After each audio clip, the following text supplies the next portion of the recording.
8:12 minutos de la mañana. Sigue con nosotros Luis Enrique Gabazud, economista e investigador en ciencias sociales. Le preguntaba si el tema de la corrupción ha mermado quizás o ha complicado el panorama económico en nuestro país y qué medidas debería adoptar el gobierno nacional. Algunos economistas hablan del levantamiento del control de cambio, de otros precios, quizás subir el precio de la gasolina para obtener un poco más de ingresos. ¿Cuáles deberían ser?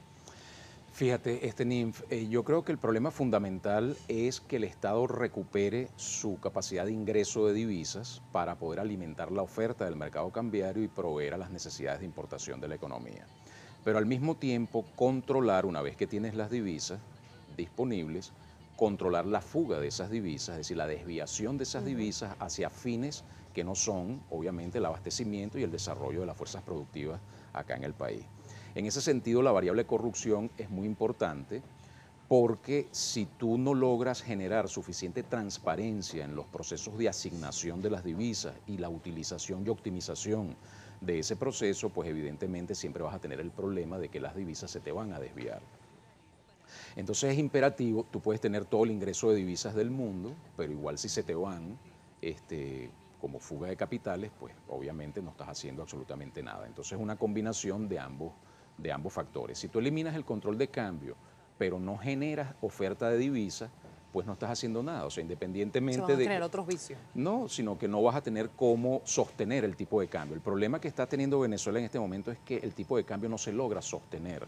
Y no se logra sostener porque no hay fuerza para inyectar, intervenir en el mercado, inyectar oferta para sostener el tipo de cambio, que es por ejemplo lo que hace China, que tiene un tipo de cambio fijo, pero puede sostener su tipo de cambio fijo porque la autoridad monetaria china pues inyecta divisas en el momento en que es necesario. El congelamiento de los precios puede ser un factor que colabore. El congelamiento de los precios es una congelación general de precios inviable. Fíjate, incluso los precios acordados han demostrado, o sea, ni siquiera se han instrumentado en su totalidad. En el Plan 50 ha comenzado a instrumentarse en la carne, en el pollo, en los huevos, y ahí mismo comienza a verse el desabastecimiento. Además de una perversión que se observa en todo tipo de proceso de acuerdo de precios, que cuando tú lo anuncias, pues obviamente la contraparte aprovecha inmediatamente a subir los precios muchísimo para que cuando venga la negociación de precios partes de un nivel de precios muy alto y de esta manera pues mantienen sus márgenes de beneficio a los que están acostumbrados.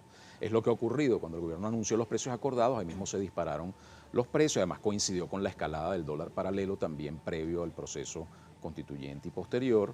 Entonces, realmente la variable clave es el tipo de cambio, no el sistema de asignación de divisas, eso hay que diferenciarlo. De hecho, el control de cambios no se establece para garantizar un tipo de cambio, se establece para controlar o frenar la fuga de divisas y lograr sostener un nivel razonable de reservas internacionales. Señor Gabazud, hay inquietudes de nuestra audiencia a través de @primerapágina y le preguntan en lo siguiente. Jean-Pierre Rossi le dice: ¿existe alguna solución a corto plazo para que el país responda a esta crisis nunca antes vista? ¿Qué aconseja a los que nos quedamos porque creemos que sí se puede cambiar el rumbo a un destino positivo? Mira, lo que hay que hacer es invertir y producir. Fíjate, por ejemplo, se habla de un tema de confianza, de que el sector privado no invierte porque no hay condiciones Jurídicas ni adecuadas o que no económicas. hay confianza, etcétera. Sin embargo, fíjate, acá en Venezuela no ha ocurrido ni una sola expropiación desde que el presidente Maduro está en el gobierno. De eso hace ya prácticamente 5 años y aquí no ha habido ningún tipo Pero las de expropiaciones expropiación en que ese hizo el sentido. presidente Chávez han traído como consecuencia parte de esta crisis también. Mira, yo no lo creo porque el problema no es un tema de confianza. Aquí el sector privado simplemente no invierte. Una vez que históricamente, desde la década de los años 70, existe un fenómeno que se conoce como huelga de inversión del sector privado, está estudiado. No hay una formación bruta de capital fijo por parte del sector privado que sea significativa, sustancial para el crecimiento poblacional y el tamaño de la economía venezolana.